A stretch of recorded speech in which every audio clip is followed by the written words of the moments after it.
Anong ganap sa mundo ng showbiz? Nakunan sa ika-4 na pagkakataon ng aktres na si Heart Evangelista. Sa isang Instagram post nitong linggo, ika-12 ng Mayo, ibinahagi ni Heart ang sulat kamay na letter para sa kanyang anak na dapat papangalanan niyang Francisco.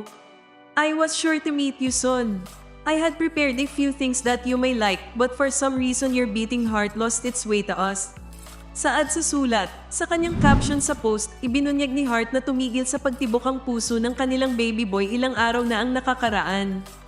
I will keep my heart intact while you find your way back to us. Your beating heart has healed me in so many ways. Aniya pa, ipinahayag din niya ang kanyang pasasalamat sa kanilang ika-4 na anghel na sinabi na ang kanilang anak ay nagbigay sa kanya ng pagmamahal at pag-asa. Thank you for still trying to be with me and for making me feel so much love already. Dagdag niya,